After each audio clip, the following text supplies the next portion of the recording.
A primal emotion. Een beetje bukken zo? Nee. An instinctual response.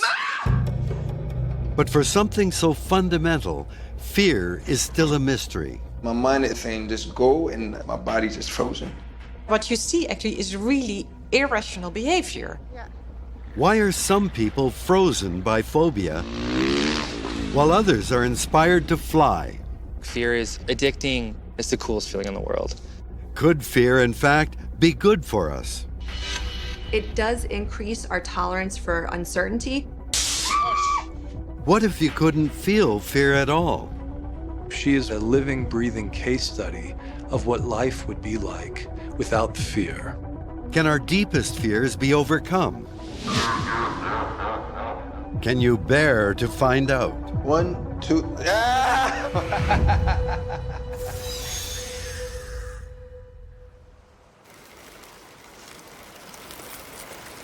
I hit a puddle the other day, and as I was flying over the handlebars, I felt a real jolt of fear.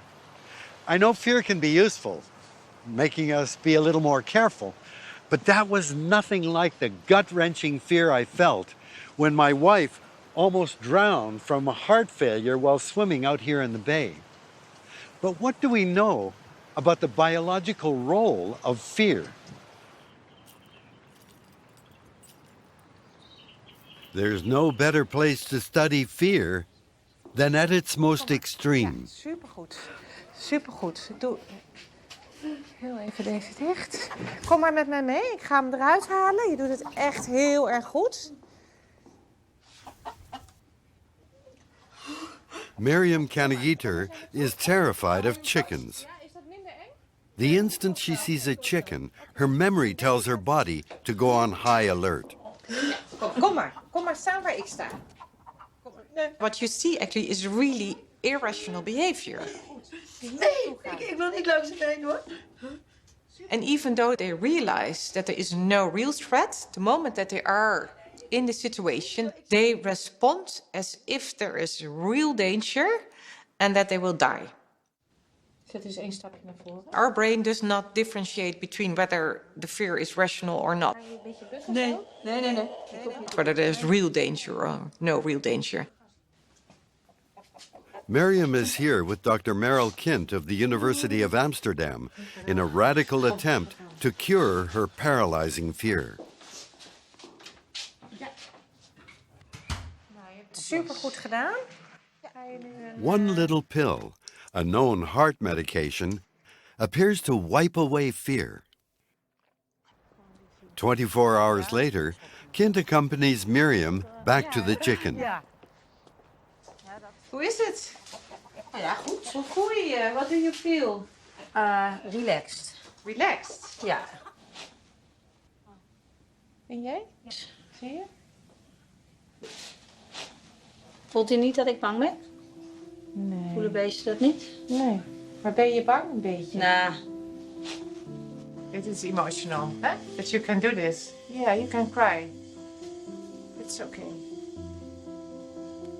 From crying in fear to tears of relief, her phobia is gone. Yeah. She spoke to the rooster as almost a new friend. Kijk, Karel.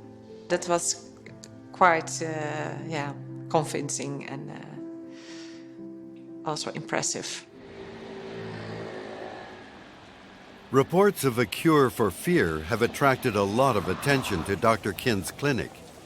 All the way from Whitehorse, Eva Holland wants to see what she can do about her fear of heights. She's writing a book on her experiences with fear and was initially skeptical about this therapy. It sounds like science fiction, right? This single pill and a 2-minute exposure will cure your decades-long phobia? It doesn't even seem like convincing science fiction. But the more I read about it, it was clear that it seemed to be working for people. Hi.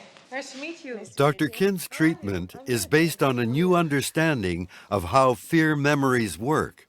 It's now understood that they are not fixed in storage like a photograph, but that they get periodically resaved and are malleable. What we do is first trigger the fear memory. by exposing people to a situation or stimulus that they fear. I think I might get really freaked out. Freaked out, yeah. I'm grabbing on because to feel safer, so I shouldn't, right? Not grabbing it. Yeah. Okay, look around. So we trigger this, what we call fear memory. Holy shit. Yeah. And then what is important is that something new should happen. Because this is a signal to the brain to update the memory. And if that happens, that means that the memory trace is temporarily in a destabilized state. What's new in this case is that Eva really tries to take in the experience and not look away. Oh, God. You feel it in your chest Yeah. because we're going higher and higher. But you are doing well. Okay. You're doing really well.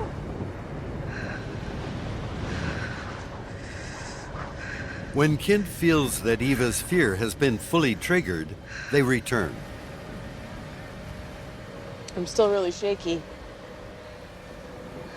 I'm not sure if I can move right away. Okay. Then take one pill out. Try to relax. Try to think of something else.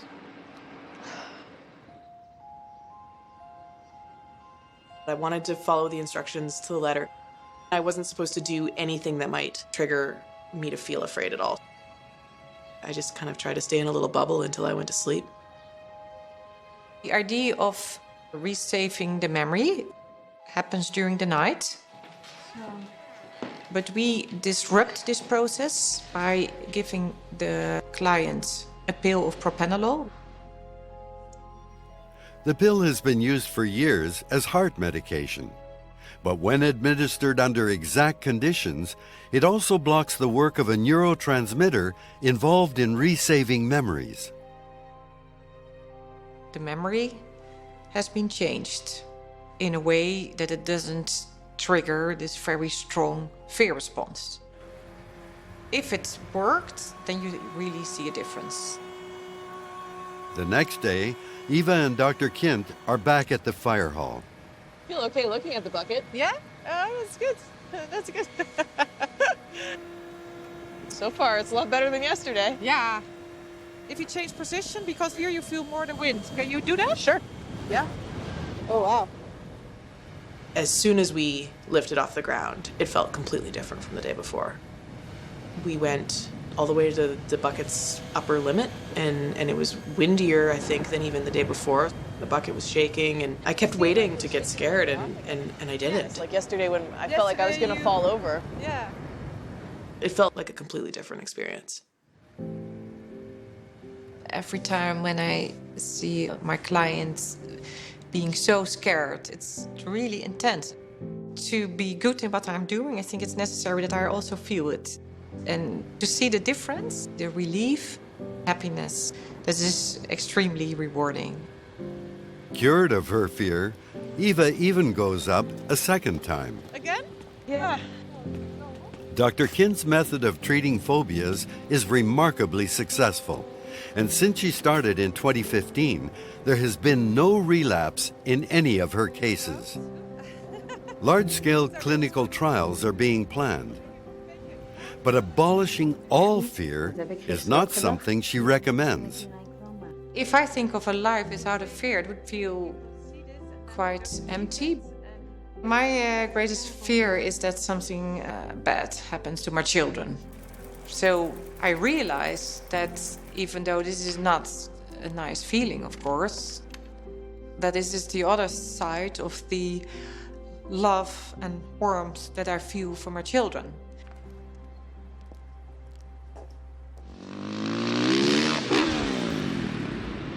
But how is it that some people panic before chickens, spiders, or heights, while others, like Kyle DeMello, seem to have no fear at all? Kyle is a motocross stunt champion from Oliver, BC. When I was 3 years old, I got my first dirt bike. I grew up just kind of riding bikes up and down the orchard rows. My school friends started building the jumps bigger, bigger, steeper, steeper, go higher, bigger distances. It's 110% commitment on these tricks. And the consequences can be very high. Will we see the front flip here in this first round, guys? First attempt. Oh, come on. Oh, wow. Undeterred by pain, fear, or a broken down bike, Kyle immediately tries this stunt again. He's on Brent Turcotte's bike right now. This is insane. In round number 2. On a bike he's never ridden. Oh! That's almost the line. Man, he was so close. When tricks have gone wrong and I've crashed or I've hurt myself and then I had to get up and do it again, if it's like 10 tries, 20 tries, maybe 100 tries, the feeling when I land something new or it's never been done, your energy spikes up, your adrenaline spikes up. It's the coolest feeling in the world. We just did it. The first front flip on a snow bike. This is sick. Oh. Fear, it really doesn't exist. It exists in our mind, but that's it. And when you face it, it's gone. It actually kind of becomes addicting.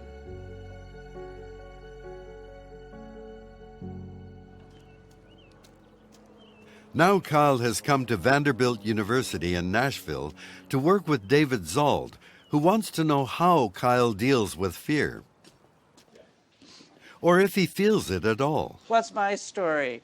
I wanted to make music and film video and write soundtracks, but somehow that didn't work out, and I ended up moving into neuroscience as a profession. Kyle will undergo a brain scan. Zold doesn't use scary pictures to spook Kyle. He would know they are fake. Instead, he shows him gory images that activate the same brain region that is triggered by threats. It's hard not to have an emotional response to these images, and so it really challenges the person to be able to clamp down on that emotional experience that they have. What I want you to do is try to reduce any emotional experience that you have during those pictures.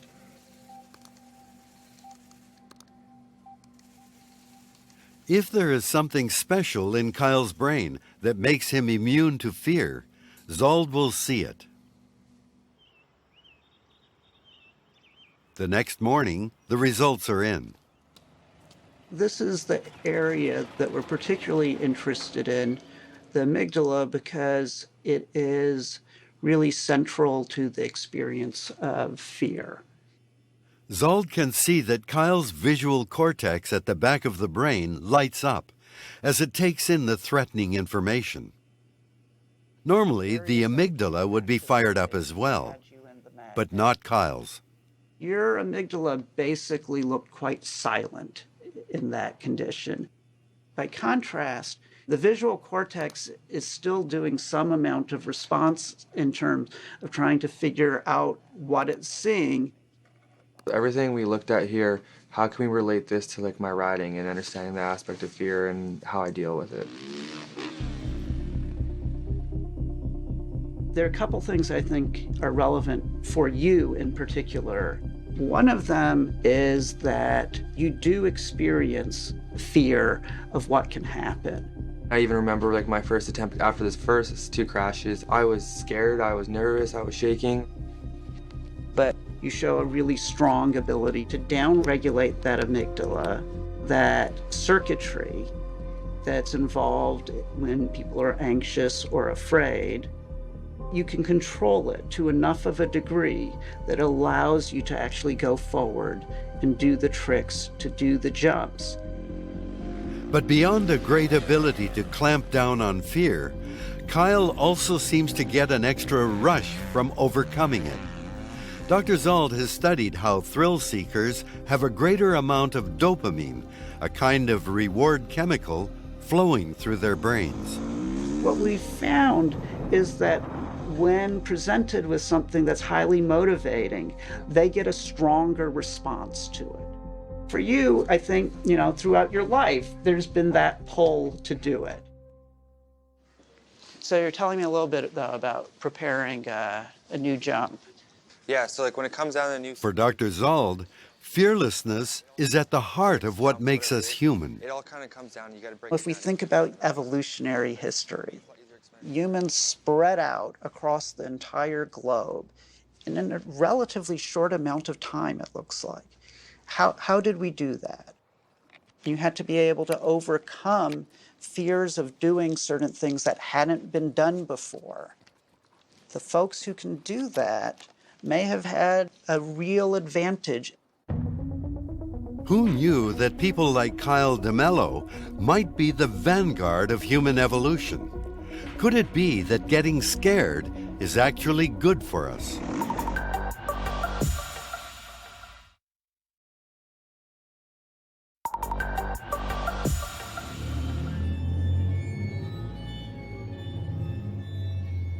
No other creature on Earth likes to get scared quite the way humans do. You afraid of dolls? Why do people pay to enter haunted houses? You all right? And the scarier, the better. Shocktoberfest is a 27-acre scream park, and we have haunts all throughout the property. If they gave out PhDs in haunted house design, sociologist Margie Kerr would teach the course.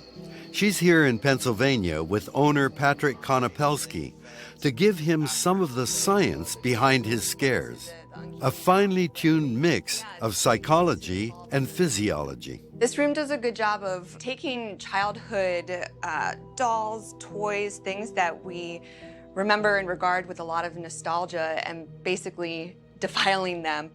Really creates such a big dissonance, such a violation of our childhood. I remember a lot of my nightmares when I was younger, and it had to do with things in my room.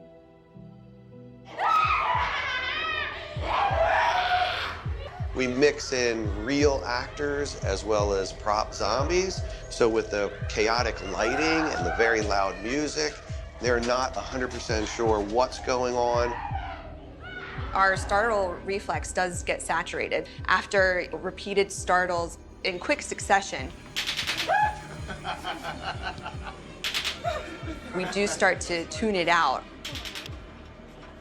In here, you do have an assault of the senses, but it's in a confined space, just enough time to really get the system ramped up and then move on to something else so that the customer doesn't get oversaturated. Am I smelling some burnt fire smell? Absolutely. We bring a device in to emit that odor, to immerse the customer. Our sense of smell is such a powerful sense. It's tapped into our memories in such layered ways. It's the only sense where we're actually sensing molecules from the environment that trigger the neurons to fire. It is a sensitive sense to tap into, because if you do use too much disgust or a smell that is so overwhelming, it can quickly take a customer out of the experience. Disgust and fear are different in the brain and the body. The focus turns to just escaping that disgusting smell. Margie has traveled around the world, visiting haunted houses, haunted forests, roller coasters, and just about anything else designed to scare. Oh, that's great. All to better understand the formula for fear. One thing she's learned is that it's often things that deviate just a little too much from the norm that disturb the most. Clowns are terrifying. They have more in common with monsters than happy things because they have painted faces. It makes their facial expressions really difficult to read. You have somebody who has a painted on smile, but their mouth is actually frowning. You can't really get an idea of what they're feeling or what they're going to do. And it's dissonance. It's our brain saying, is this person, safe or not? So they really are the perfect monster. She's also collected some surprising data on who likes getting spooked. There is the stereotype that it's just young adolescent boys who are going to haunted attractions, but Year after year, it's usually around 55% women and 45% men. Always a slight majority women. Men and women, we like to do scary things. For Margie, there are clear benefits to scaring ourselves silly. Learning about our own fear, doing scary things, can be a way to practice being afraid. And I always encourage people to find where their threshold is and maybe push a little bit further. It's closing in on me. Oh my God, it's closing in on me. Try to expand a sense of resilience, because that is a nice way to feel empowered. We can kind of claim the feeling of we made it. What did you think? How was it? It's like a roller. That was crazy. Right? It was like a roller coaster of emotion, because it's almost immediate. It's like I'm like scared, and then it's almost like a sense of relief when I laugh. Right. We found that people, after they have come out of the attraction and had a moment to collect themselves, a feeling of almost euphoria, because you've got all the endorphins that were released while you were scared, and now you're safe. The natural high is not just the intensity, it's the relaxation that happens afterwards too. Margie Kerr may be a scare master, but tailoring the ultimate fear experience is not as easy as it seems. What thrills one person can chill another. A fact not lost on video game designers who are taking fear as fun to a whole new level. When we set out to scare somebody, there's kind of two main ways we look at it. The easy scare is the jump scare. It's that leap out, catch you by surprise kind of moment that is actually almost more startling than scary. As far as I'm concerned, the more effective way is kind of the Hitchcockian way to do things. The anticipation of the scare, that's when we grab your heart and we start to squeeze just slowly at first, and a little tighter, to the point where you're saying, okay, just enough, get it over with. Horror games are consistent bestsellers, adding to the billions of dollars that the video game industry makes every year. At George Brown College in Toronto, these students are working on a game designed to freak you out. Rebirth is a first-person horror game that places the player in the role of a bereaved mother who's lost her infant daughter and has undertaken an occult ritual in an attempt to resurrect her child. They've sent their project to Teresa Lynch of Ohio State, who uses video games to study fear. These that we're placing on your feet are going to be capturing your skin conductance levels. And what it's doing is it's sending a very, very minimal electrical impulse. It's being sent through these sensors that's interacting with the amount of sweat that's being produced in the glands of your foot. Along with a zombie horror game, Teresa has agreed to test drive Rebirth with her student Alexis to see how its fear factors add up. Video games provide us this very interesting context in which we can study fear responses. You have the ability to make decisions in the game with an agency that is not available in less interactive media. Teresa's equipment plots the player's heart rate, skin conductance, and facial expression, allowing her and her assistant, Chowdan, to break down the fear response into 3 stages, as true in video games as they are in real life. In the pre-encounter stage, this is basically when you might be a little bit anxious if you're in an environment that is signaling to you that there may be threats lurking. Oh my God, what is that? The second stage is the actual encounter. The body ramps up for fight or flight. Oh no, no! It's a good spike, yeah. Up to 0.82. Her heart rate has sped up. Now, if the threat is approaching you, then we enter into what's referred to as the circus strike stage, where you're going to have to make a decision about whether you're going to try to run away from the threat or you're going to try to fight it. I don't know what that is. Oh God. No, I didn't throw it. Just run. Okay, yeah, so that took her over a 1 on the scale. So that was the most dramatic change that we've seen so far. The game isn't over, but this player is done. So we're just testing everything out on our end to make sure everything's working good. Teresa and the Rebirth team review her discoveries. They especially want to know about the role of the senses in their game. In your experience, is there variance between people who are afraid of things that are visual versus things that are audio? We think of visual stimuli as being the thing that's going to be more scary just because it can be more extreme. But when we are able to orient to visual stimuli in our environments, we know a lot about it. And so I think there's a monster. There it is. I see it. I know where it is. Now I can track it. Now I can respond to it. We're actually much less sharp in terms of our ability to detect and orient to sound. So sound can definitely heighten fear responses without really giving the player something to latch onto. With so much about fear being learned from video games, people are turning to video for treatment too.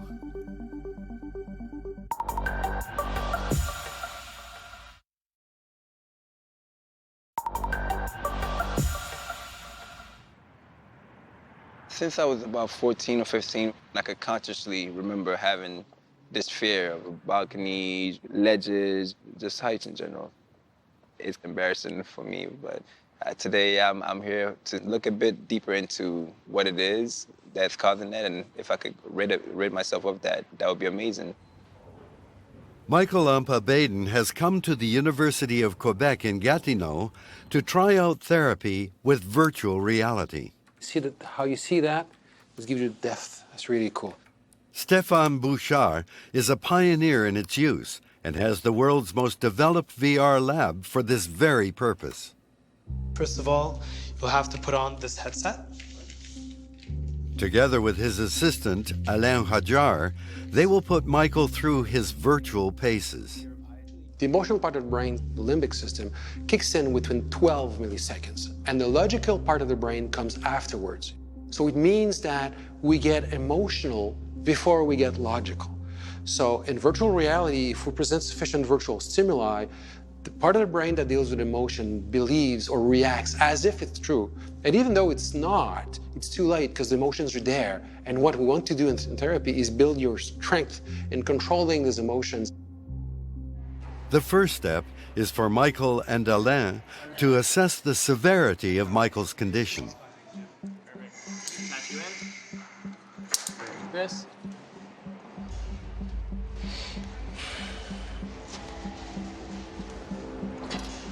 If you're unafraid, it's easy. But when gripped by fear, the imagination runs wild. The ladder's 30, right?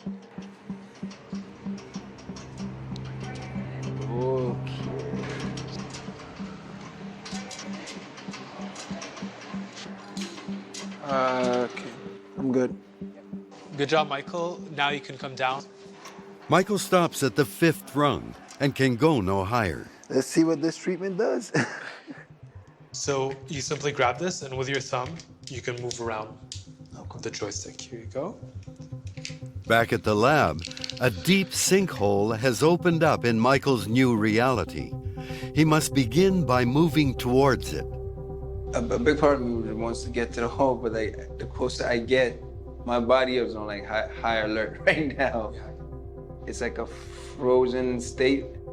We want to show your body that, hey, it's okay to be close to the ledge and I'm not just going to fall down. Are you able to just bring your arms down just a bit? Slowly bring them down to your side. Progress is slow, but sure. Eventually, Michael attempts to walk a plank over the hole. Are you okay? My mind is expecting like the wind or something to come and just like knock me over, which is so weird because there's no wind. There's the what if factor, right? Yeah. Your brain is always trying to convince you basically that it's dangerous. What makes virtual reality such a powerful therapy is that patients can do what is impossible or too dangerous in real life. One of the amazing things that we can do for a fear of heights is you could actually jump in the hole. The further you go, the less fear in the end. I could feel the emotion or the feeling rushing through my stomach, even though I haven't jumped or anything. On the count of 3, Michael will leap into the abyss. Okay, let's go. Whatever you want. 1, 2,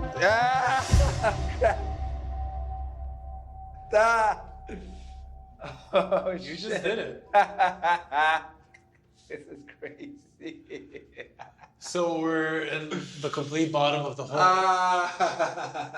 It's crazy.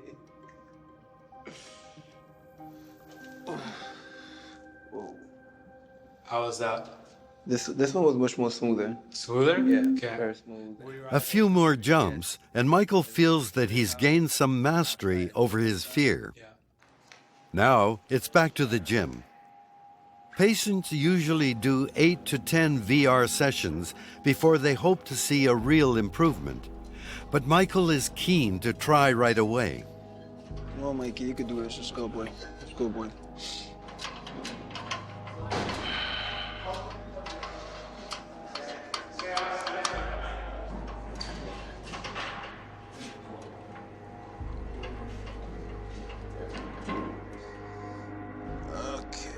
I'm gonna come down, yeah. Yesterday when we did the test, he got to the 5th step. Do you know where he got up to today? Nah. Got up to the 9th one. Holy shit. So 6, 7, 8, 9. That's crazy. So yesterday you froze here. Today you crazy. froze there. That's crazy. That's amazing progress. That's crazy. Congratulations. Fear of heights is a widespread phobia. Could some deep and common fears be innate? That is exactly what David Rakison would like to know. He scares babies for a living to see when fear takes root in the mind. You get a startled response from babies very early on. Babies will blink and move back from a looming object. That's not necessarily evidence of fear. It could just be an innate mechanism to avoid objects that are about to hit you. There are perhaps no other creatures as universally feared as these. I think that the fact that so many people have fears of snakes and spiders, even though they're not a threat in many of the places that we live, shows the evolutionary significance of them. So that got me thinking, what would cause this privileged status for these snakes and spiders? And so I started thinking, how would I test that?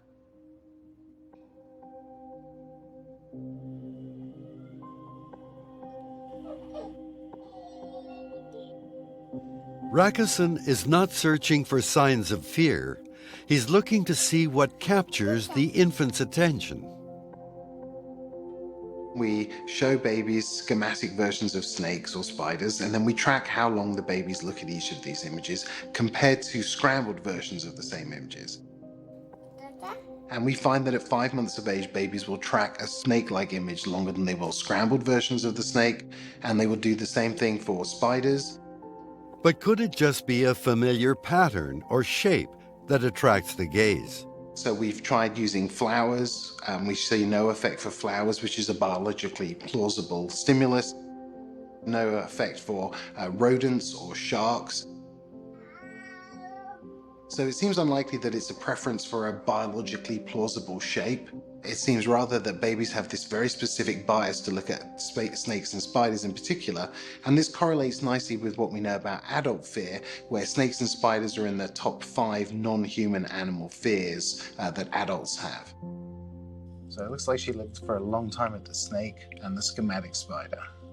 That's good, right? That's what we expected. That's exactly what we expected and what we want. But rather than proving innate fear, Rakison believes this is proof of a kind of early warning defense system. It seems as if there is no innate fear. Babies have to learn fears. But I think that some things have a privileged status when it comes to fear learning. Things like snakes and spiders. These are the things that babies seem to learn to fear more rapidly than other things like cars or cigarettes or guns. Humans have evolved to rapidly learn this fear because individuals who didn't die. They were bitten and they died, and those genes weren't passed on. So unless someone around the infant reacts, a child won't necessarily be afraid when they see a snake. But as boys and girls grow, fear differences do arise, and Rakison has an idea about why. Women are 4 times as likely to be fearful of snakes and spiders. Over evolutionary time, men who were unwilling to protect their family, or to go to fight, or to get resources or hunt, would have not been selected as mates, and so the genes for being fearful in men have been selected against. But if a woman dies, her baby is more likely to die than if the father dies. So women likely have evolved to be somewhat safer to protect themselves and thus protect their own child. Whether women are more fearful is an open question, but one amazing woman appears to have no fear at all.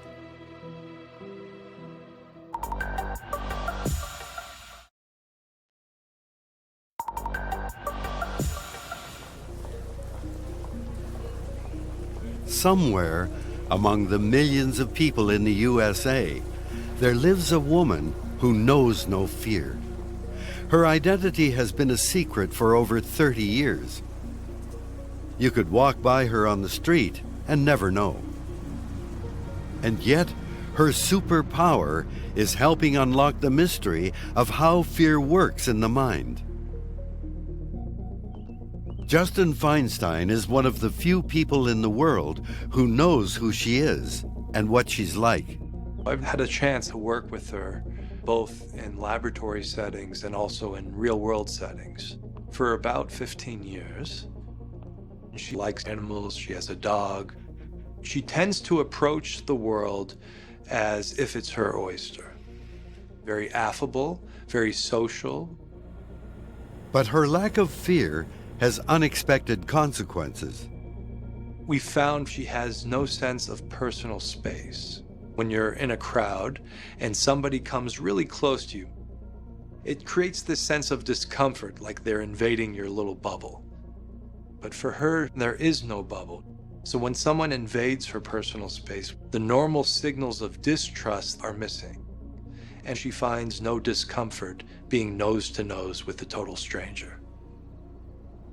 She's known only as SM, and she lacks fear because she lacks a part of her brain. She is one of the only humans walking around Earth without her amygdala. She has this condition known as Rebirth disease. And for a reason that science still has not figured out, the condition will go into the brain and selectively calcify the amygdala on both sides of the brain. And this is exactly what happened to patient SM. The amygdala analyzes information from the world outside and decides if a fear response should be triggered. No amygdala, no fear. When she lost her amygdala because of her rare condition, she lost the brakes by which we approach the rest of the world.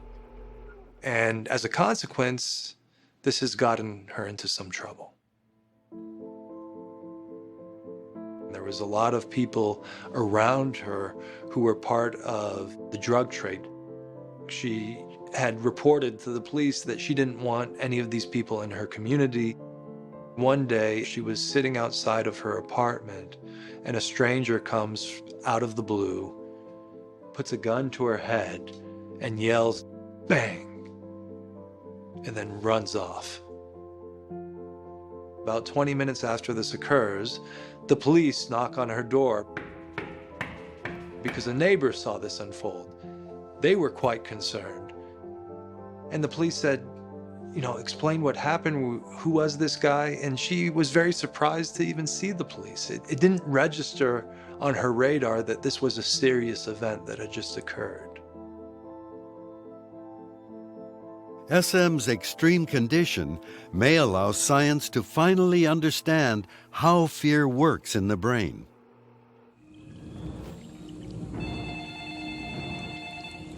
Dr. Feinstein has spent years of his life trying to scare SM. Not even the scariest of movies like this one caused her to flinch. And then he decided to threaten her from within. Internal threats, these are threats that are coming through the body itself, through changes, say, in your heart rate or your respiratory pattern. And when the brain processes those changes, it interprets it as fear, or in some cases, even panic. This is going to measure your heart rate and oxygen saturation. Just as he is doing with this woman in his lab, Feinstein decided to see what would happen if he interfered with SM's respiratory system. Our first time we tried this was with what's known as 35% CO2. When the body detects the intake of too much carbon dioxide, it can become alarmed. Before, during, and after each breath, rate how much anxiety you feel using this dial. Normally, people feel some anxiety. Our hypothesis going into the experiment was that SM would not experience fear or panic to the CO2.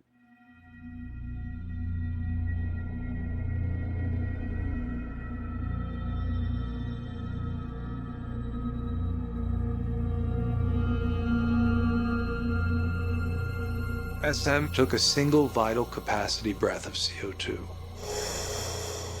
And we finally found her kryptonite. It elicited an immediate fear response. She referred to it as the most intense fear she's ever felt in her entire life. It was extremely eye-opening. I think if you could have looked at my face then, it would have been sort of the look of a deer in headlights.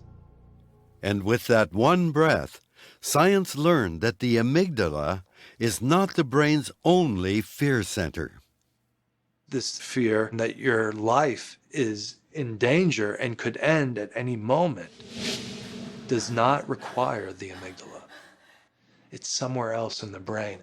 So this is the cortical surface. What our research is currently trying to do is figure out where is this other pathway. Besides advancing the science, SM is inspiring Feinstein to dream a little, to dream about the evolution of human fear. What's fascinating to me about SM is the fact that she's lived a half a century without an amygdala. And somehow she's managed to survive. And I think that tells us something important about the evolution of species. We still live in a dangerous world. Threats are always going to be there. But we're living in a society that has basically endowed us with all of our basic survival needs. When you don't have to live in a world of saber-toothed tigers and lions attacking you, maybe that's when fear is no longer a necessary emotion. But we're not there yet.